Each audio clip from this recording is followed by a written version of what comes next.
This is our first interview of the Women in Web3 interview series we'll be hosting. I'm your host, Alex, and I'm the community manager for CharmVerse, and they are the sponsor of this series. CharmVerse is a Web3 operations platform handling docs, tasks, bounties, and proposals. It's a place for team contributors to coordinate day-to-day work, sign in with crypto wallets, and unlock workspaces with tokens and NFTs. It brings together onboarding, bounty management, proposals, project trackers, and data repositories all in one place. I encourage our listeners to check them out for sure. So the point of this series is to feature and promote badass women that are making waves in Web3. So that being said, we're talking to Lauren Adelstein from Girl Haus today. And we'll be discussing the project she's working on and focusing on the importance of inclusivity in Web3. So again, welcome and thanks for taking the time to chat.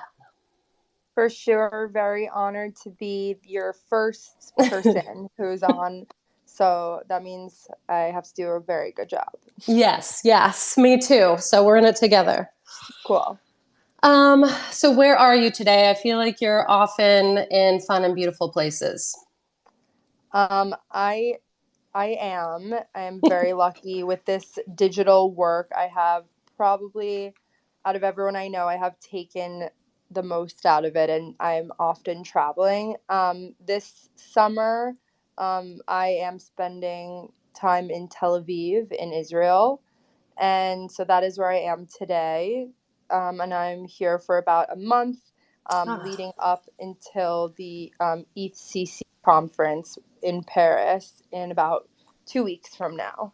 Nice. That's Yeah. amazing. I'm very jealous. I'm in Maine, which is a beautiful place to be in the summer, but not even close to A Tel little Aviv. different. Yeah, very different. So that's fantastic. I always like seeing your travel photos and everything. So very cool. So we first met a couple weeks ago at NFT NYC at a networking event that Girl Haus hosted. And it was honestly one of my favorite events of the week. I'm not just saying that because I'm talking to you, but it really was an amazing event. So why don't you tell us how Girl Haus came about and what you're doing? For sure. So, Girl Haus is a company that I started with Jojo Sunshine, who is my co-founder. And it was born when Jojo and I met each other at the ETH Denver conference, which it was in February of this year. So I guess February 2022. And during the conference, there was one women's event that was going on the whole week. So, of course, as a female, you saw that on the schedule and wanted to go. And before the event had even started, it was already way over capacity at a restaurant. There was like a bunch of girls standing outside, unable to get in, and just kind of like bummed that the one women's event was like, just held at like a super small restaurant where only a few people could get in. So we ended up going back to actually JoJo's, the lobby of her hotel. And we ended up, a few of us had lunch together there and just ended up having such important discussions about being a woman in the space, what that looks like. And after that was over, since a lot of us were on this conference circuit, we decided that it would be great if we stayed together, moving to the next conference, which at that time was NFTLA. And so Jojo and I decided, let's stay together for the next one instead of, staying in a random hotel just spread out around a random city. And when we did that, we also said, while we're at it and we're staying together, why don't we also have a women's event? And that's really how it came to be. And so we threw one together at the last moment for NFTLA, and it was so successful that we continued. So that's how it all started. That's so cool. Yeah, it's unfortunate that there weren't enough or really many at all, just one woman-focused event. That's crazy. I was pleased to see how many there were at NFT NYC. Yes. And kind of For sure. planned my conference around that. So There are I, definitely, like, every single conference that I've been to, there are more for sure. Every single one, there are more. But I will say that there is a big difference when you go to NFT related conferences versus going to conferences which are like a Dev Connect or an Ethereum conference. You can feel the difference of women's presence. do you feel like the Dev Connect or the ETH are more women, have more women focused events? No, so those have Oh, way less. interesting. Yeah. Interesting. Okay. Uh, Because the NFT ones, they attract a lot of, I think, women artists, for example. And so that's a subgroup which is lost once you go to, Ethereum or Dev Connect uh, conferences. Yeah. well, that's great that you too will be at these conferences and able to Right. start Yeah. facilitating these events. My experience at the Girl Haus event was really great, and I just want to tell people a little bit about it so they can check it out if they're at one of the conferences you're at. Yeah.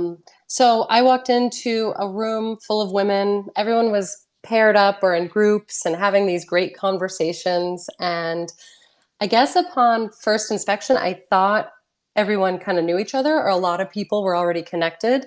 And, slightly intimidated walking in, but quickly realized that that was not the case at all.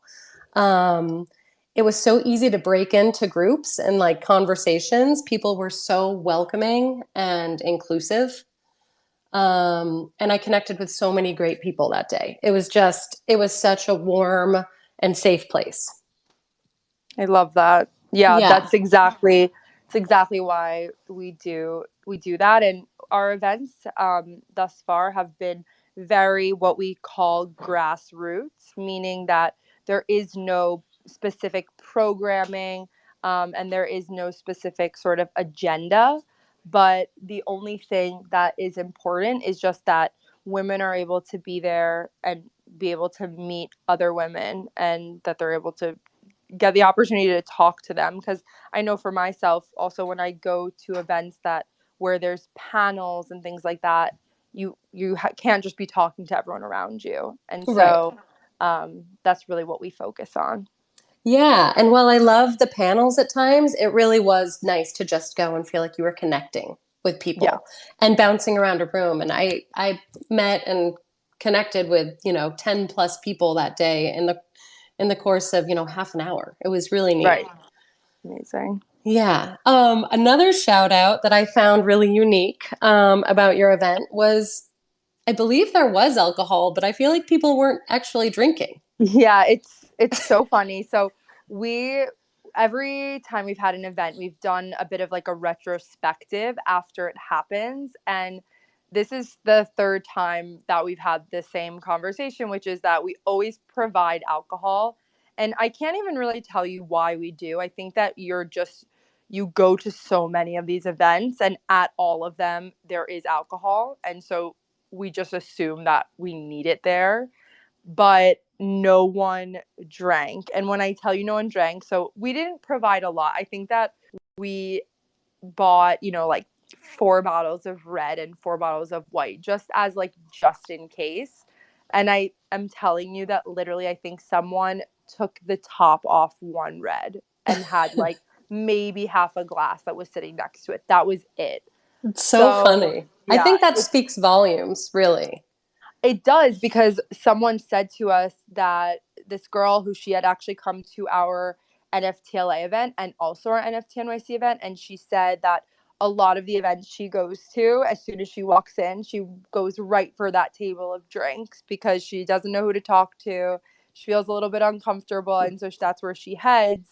But at our event, that was like the last thing that she thought she needed to do, because she was like, "Let me just go talk to a bunch of other women." Yeah, it So really was. It was so comfortable, safe space. I didn't feel it necessary, and I'm in the same boat. You go to these things, you go to the bar, you're like, oh, loosen up and kind of assess the yeah, room. exactly. So I think it speaks volumes about the culture you're creating. So yeah, keep doing what you're doing. Thank you. It's great. Do you have a favorite event or moment from NFT NYC? I mean, for me, obviously, I am biased. It was the Girl House event.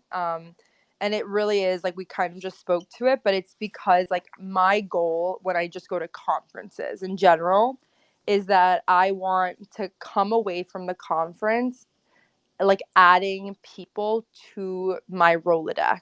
And so that means that if I'm in a conversation with someone like after the conference, then they say to me, like Dow tooling, I'm all of a sudden I'm like, oh, well, guess what? I actually met someone who's working in Dow tooling. Like, let me connect you guys, and I want that kind of experience. And I always get that at a Girl House event because I actually get to meet someone, exchange information with them, get to learn enough about them that they become part of my network.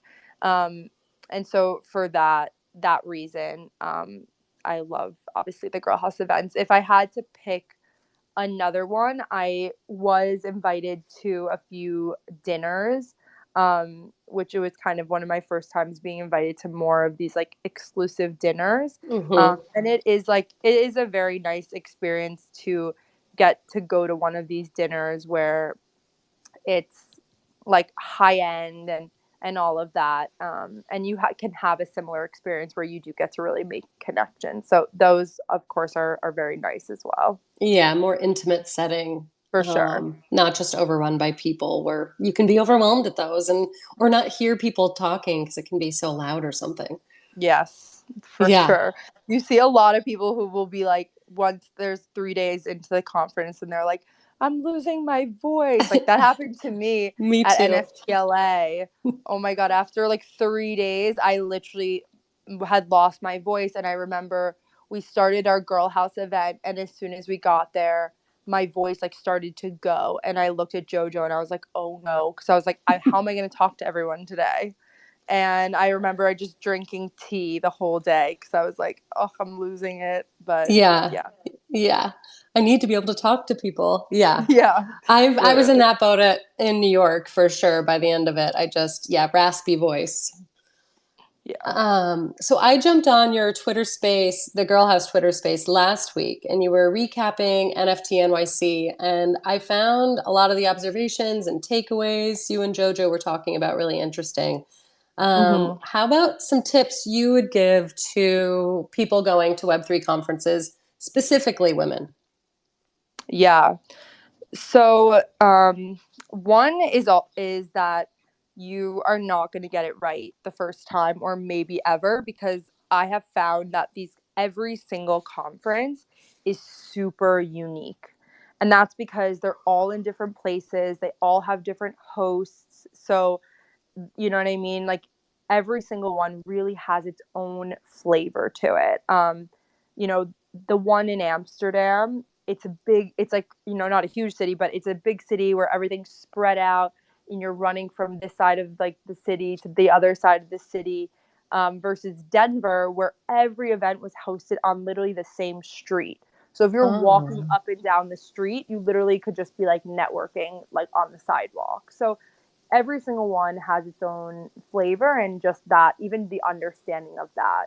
Um, the other thing is that Jojo and I spoke to this, but spending time at side, or I guess they call satellite events, like a Girl House event versus the main event, there is a big like discrepancy there, and I think it's actually an issue that as an industry we are going to have to figure out, because we have amazing satellite events that are ongoing, that sometimes I think overrun the main event. So a fear I have is that, let's say there's a female and she's showing up to one of these conferences for the first time. My fear is that she goes to the main event and she's there the whole weekend, and she doesn't know that she's actually missed a ton of other stuff going on, because there are all of these satellite events. So I think that, I guess the tip that I would say there is just like,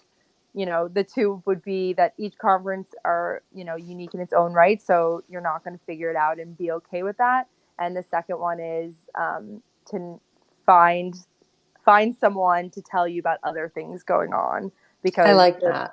Yeah, you kind of need a friend in it, to just let you know that, okay, you need to also find other things going on. And I mean, you can even go on like an Eventbrite and type in NFT NYC and see that there are other things going on. So That's yeah, what I did. There were a lot of yeah, spreadsheets and stuff to find some of these satellite events. I didn't have an unofficial NFT NYC ticket either, and I think it's really great that people can check out these satellite events and that a lot of them are free because not everyone mhm, has the money to spend the $500 on the official ticket, and then the other side of that is you're at this same place for the whole time. So yeah, to be able to really pick and choose what you want to focus on that week, and whether it is focused around women and non-binary people, or you're more into NFT and minting stuff, or there's so many great events. I didn't feel like I missed out on anything by not having like the official ticket. yeah. It's very true. I totally agree with you. I am not someone who attends usually the main conference.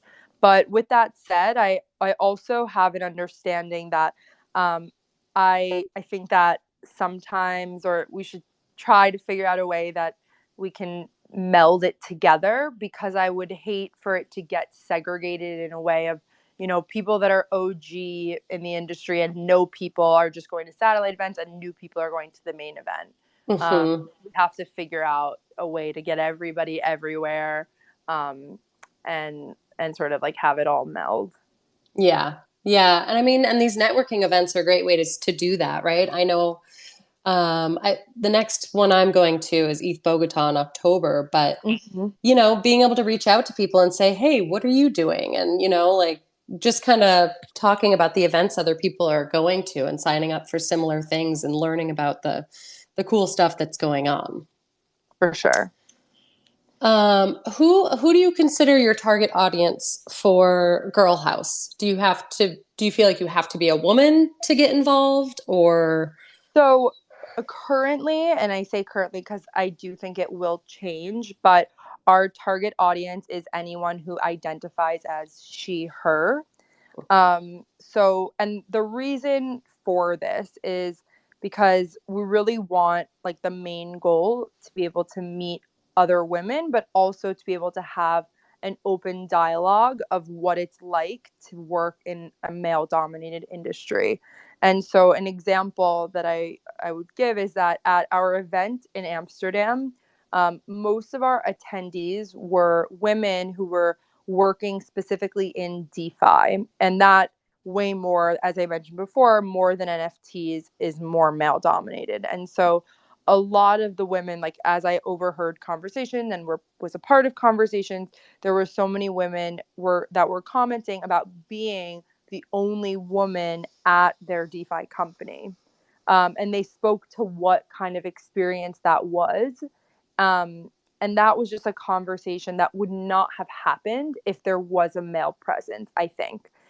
We also had like women devs who were there, and we're all talking about getting multiple job offers simply because they're devs and they're females, and it's a very unique position. And so there are a lot of companies that would, do a lot of things to get a female dev on their team. And these are just conversations that need a place, and I just feel that they're less likely to happen if there is a male presence in the room. So anyone that identifies as she, her for the moment, but for future, I think that we would love to do things for everyone. yeah.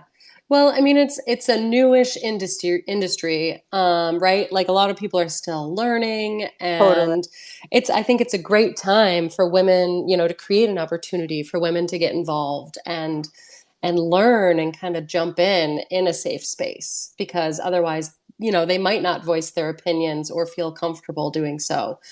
So I think that's great. From what I've seen, meeting a lot of women, it's just a really kind and welcoming community in this space Yeah. among each other. And people seem happy to share their knowledge and lend help where they can, whether that's providing information or networking, like, oh, who should I reach out to about this? Like you were saying, someone will say what they do, and then the next person you might be able to connect them. Yeah. And stuff like that. So I think I think it's important to create that space for sure. How did you get into Web3? So last summer, so I've always worked in tech, so that's been a common theme. But I was in living in Portugal last summer, and I was in a house full of people who worked in tech, and most of the people didn't just work in tech, but were in some kind of like Web3, crypto, DeFi, NFT realm. And this was last summer during what people call DeFi summer. We were at a peak in the market in a very unique time. And for me, I was working in tech, but it was in the fitness and wellness industry, which I loved, but I was also like very burned out from that specific job and my day to day. And everybody who was living in the house was just so like excited about what they were working on. I mean, yes, they were also this again, it was peak bull market. They were probably also making a lot of money, but they were talking about protocols that were coming out and they were talking about prices and airdrops and like things like crypto punks, right? Like this was the boom of crypto punks. And I just watched like all of the energy that all of them have and I just wanted like to be on that bandwagon with them. And so I started I heard it really was that I was like, what is CryptoPunks? Like, what are you guys talking about? And they started to explain it. And I started to look into it more, started to understand like what is an NFT. And as soon as I started going through that, I became obsessed very quickly with basically tracking projects on OpenSea. And I have always been a lover of like female art specifically. So like art that like highlights women, whether it's like the female body, the female face, like in its like natural form. So there was women projects that were coming up, and all of them I just wanted to buy into them. And then also I saw CryptoPunks as like for men as like their PFP. And so I became very like interested in like, well, how can I get myself a PFP? And I wanted to relate to it. And at that time, there wasn't that many women projects, so I didn't have a lot of options. So that's really just how I started to dive in. And it was really just in that like women focused NFT, like my own little land of that. And then I actually from there I was like, wait, I need to learn about DeFi too. And so dove in there, and then I decided, okay, I want to work full time in the industry, and so I started to do that by October of this past year. Oh, that's awesome. Yeah. Just immersed yourself in the culture. Yeah, it really just happened that way. I think for a lot of people you hear that, someone mentioned it and you kind of go home and Google it and you're like, "What is this? This looks interesting." And before you know it, you're listening to a Twitter space and you're hearing a whole new vocabulary, and you are a week later you like know so much more than you knew the week before. So, that's how. Absolutely. Yeah, it's a deep dive and it just becomes a rabbit hole from one thing to the next. And Yeah. what does this mean? And before you know it. But oh, I like that. Okay, that's well, since we're talking about crypto projects, what are your top three crypto projects or NFT collections that you're keeping an eye on? Yeah, so for NFT collections, there's one that I really love. It minted back in February. I remember because I was at ETH Denver the same day that I met JoJo, but it's called Computer Cowgirls. I'm like such a lover of pop art personally and female pop art. So I just love what this artist does. Her name is Save Molly. And kind of ironically, there is a huge emphasis on reproductive rights as part of the project, which in February did not mean as much, but now is just, Huge. Yeah. so necessary. It's crazy. And so that is just a project an NFT project that I just absolutely love. Um, Another, I mean, I have so many, honestly. I'm like thinking now, but another I'll mention is Admit One. This is a like a whole a like a private NFT collection that's hosted by G Money, and he's just like been such an incredible community builder. I have such like admiration for him. He also did a very unique job with his mint, where he made sure that it was 59% women that were able to mint his project, because it was a part of an allow list, and he specifically made sure that more women would be able to mint his project than males, because there's only a Love that. thousand of them. So that's another I'd want to mention. Um, and the third is a protocol that I would mention, which is called async art. I actually learned about this project at NFT NYC at the Girl Haus event. So I met the founder named Lisa Lang at Girl Haus, and it took me like a week later, and then I like messaged her just saying it was so nice to meet her again, like really being like, wow, I built, this platform, and like I've met these people and I'm building this network. And I went onto their website and I watched a video, like an explainer video of like what they're doing with digital art and the way that you can create digital art, like a new version of digital art, and it is just so cool. So that's another that I'm like really looking at right now and want to learn more about, just this whole, basically the cross between like digital art and like, I don't want to say AI, but being able to create digital art in such a unique new way. So Uh, basic art is a third one. Amazing. I've Yeah. noted all of those and we'll definitely be checking those out after the Yeah. space. Especially the computer cowgirl sounds like something we could Yeah, all use in our life right now. for sure. How about three mobile apps that you use to stay organized and on top of your game? What are you doing? Yeah. So obviously, if you're in crypto, you need to have Twitter. I personally, though, I did not have Twitter anymore. Like when I joined, like was getting into Web3, and I was like, "What do you mean I need Twitter? Like what?" And then I downloaded, and I was like, oh, "Okay, I get it now." And now, like, I don't know what I would do without it. So that's one. A second would be the POAP app.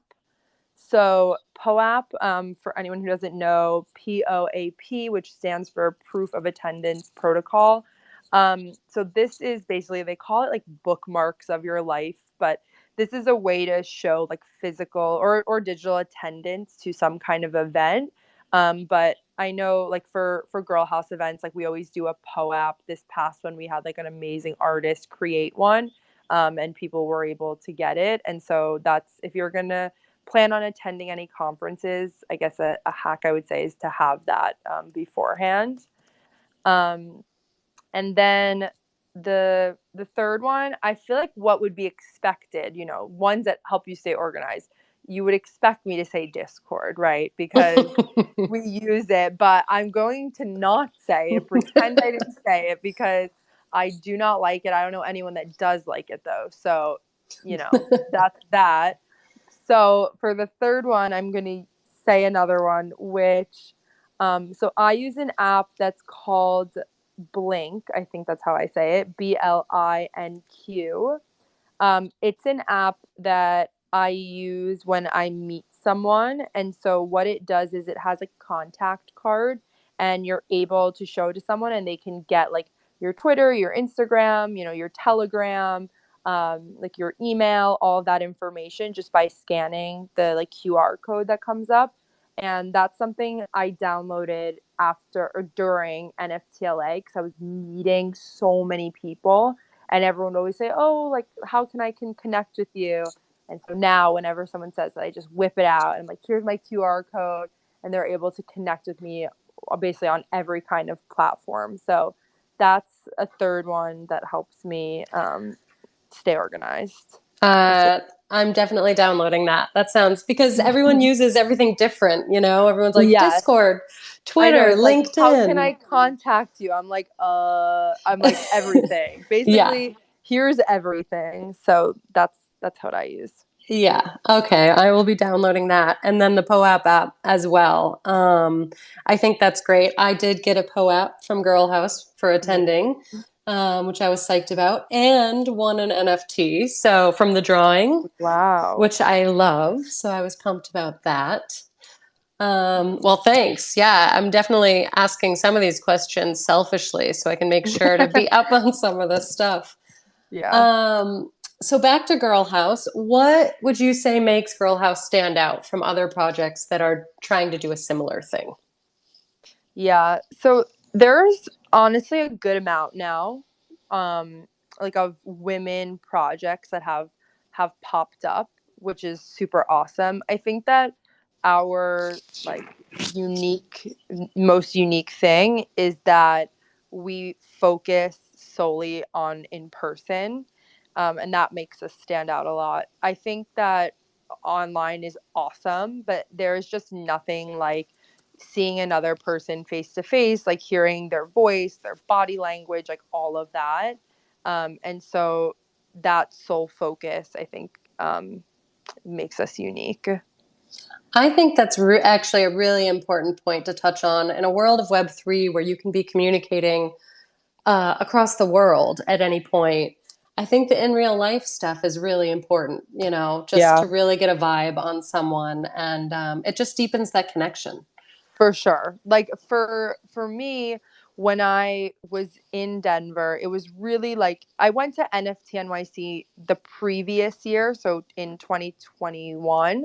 But Denver was my first conference where I kind of knew what I was doing a little bit. And that is the first one where I went from being like a kind of excited about Web3, like meaning like I still had my doubts, I guess, to really, really freaking excited about like what was going on. Because when I met like any community managers and like especially like everyone wants to see another one of, at least I do, like someone else that's similar. You want to find like your people in a way. And so when I saw other females who were doing a similar role to me, and I got to talk to them about like, what are you working on? Like, you're doing what at your company? Like, all of those kind of things. Like, that made me feel really excited. Like, oh wow, I found some friends. It was like, oh, I have people to sit with at lunch now. That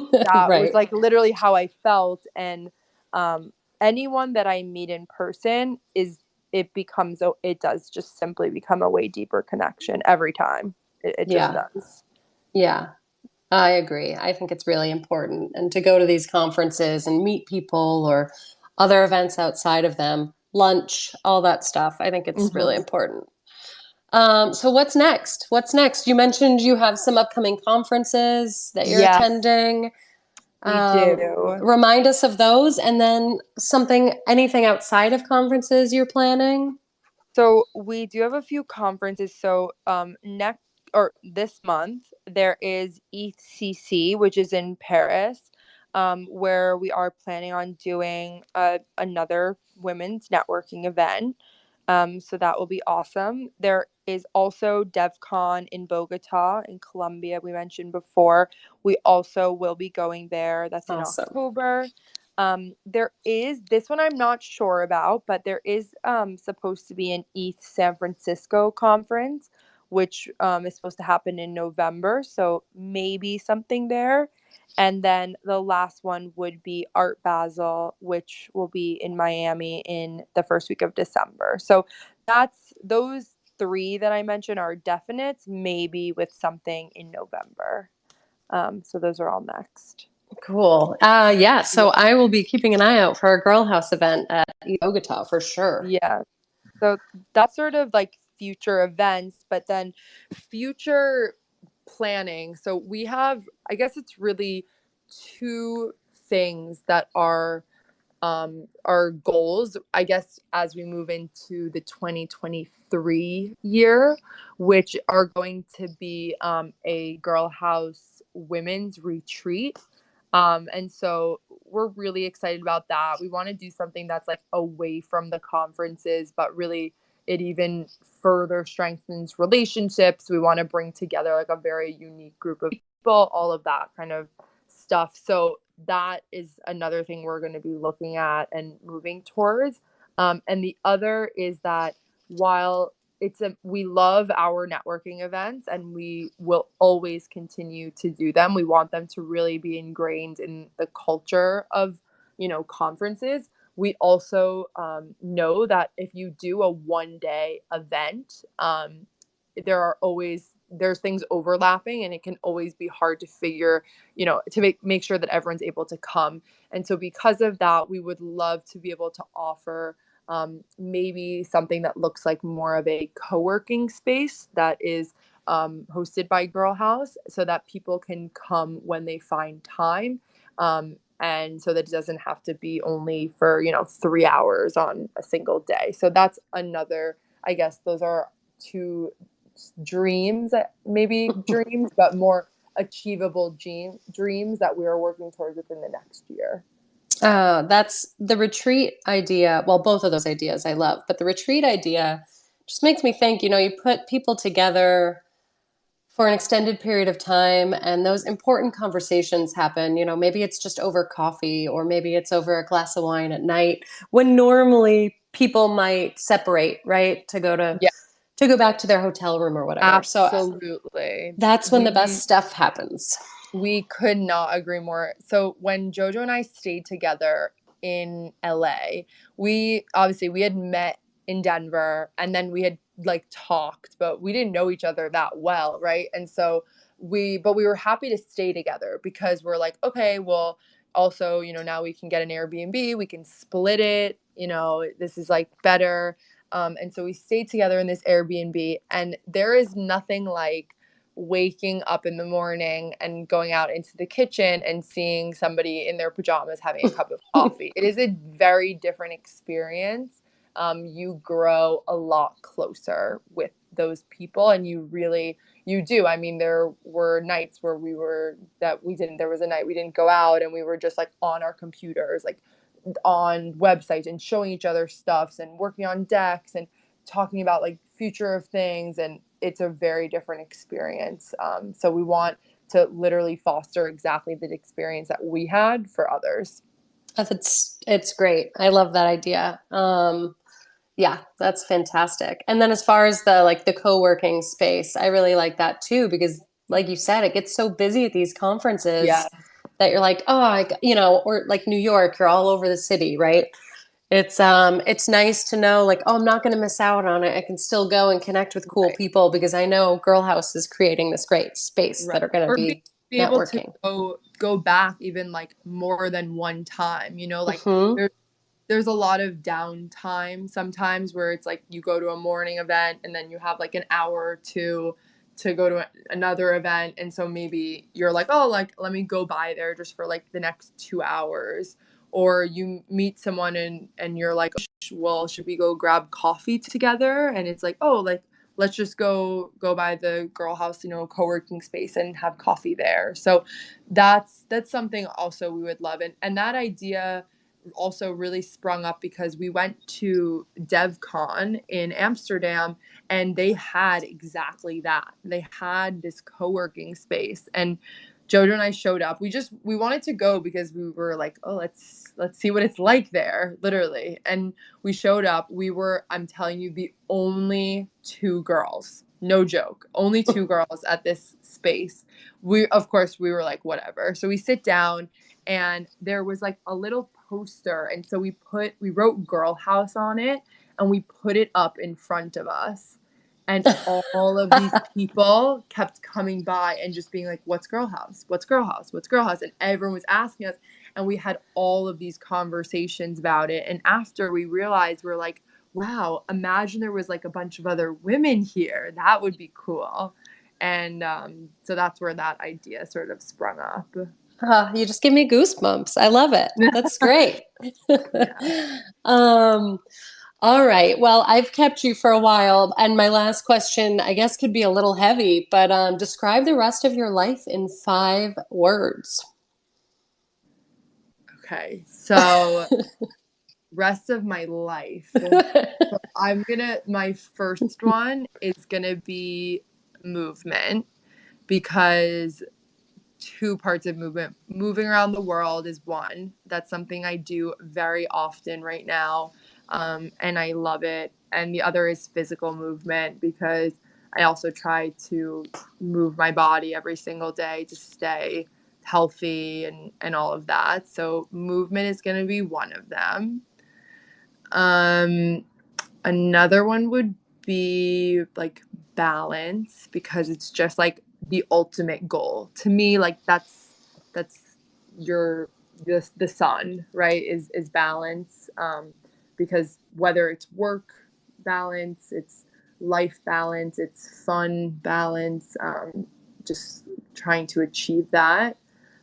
Focus is another, because like when you need to get something done, that ability to sit down and just do it. I never take, put on those blinders and get it done if I need to. Um, a fourth, I'm going to put in sun, literally sun, because it needs to be part of every day. And to me, that's like mental health, is making sure that I'm like getting outside, getting vitamin D. Like I love warm weather. That's like personally, I go wherever warm weather is. So sun, I hope that for the rest of my life, that's like I'm always outside, like Mhm. with like sun on my skin. That's is my goal. Um, and the last one is the word novelty. So novelty is something to me. So novelty always wears off. And I think that a goal of like my life is to keep old things novel. You're always like looking for the next best thing or that. And I want to always try to come back to like the thing that used to bring you so much joy, in its like simplest form. So no matter what, like I always want to appreciate the small things and keep them as novel as possible. So those are my 5 random words. I love it. Movement, balance, focus, sun, and novelty. I think those are great. Yeah. Great to have. Yes, I Um, could only have all. If you can have every single one of those things, I mean, it's a pretty good life. I would say so. Yeah, I might take a page out of your book with some of your words. Yeah, I love that. Well, thank you again. I'm really excited about what Girl House is doing. I'm excited to go to another event, and I look forward to following the journey. So, everyone listening, please go follow them on Twitter at girl_house. It's HAUS. At meta_Lauren. And then her co founder, JoJo, is JoJo Sunshine Art. And from there, you can find links to their Instagram, Telegram, website, and all that good stuff. So thanks again for creating such a warm and welcoming space for us in Web3. And I look forward to the next time we get to chat and more specifically see each other in real life. Yes, love being real life. Yes. Well, thank you so much for having me. Again, I'm honored to be the first person in this series, a important series to always be highlighting people who are making change. So thank you, Well, Alex. thank you and everyone listening. We're going to do another one next week, same time, Thursday, 2 p.m. Eastern, and we'll be talking with Rachel Price Sipman, the founder of X Collective. So tune in and yeah, thanks again, Lauren, and enjoy all your travel. Thank All you. right. Talk soon. Bye. Bye.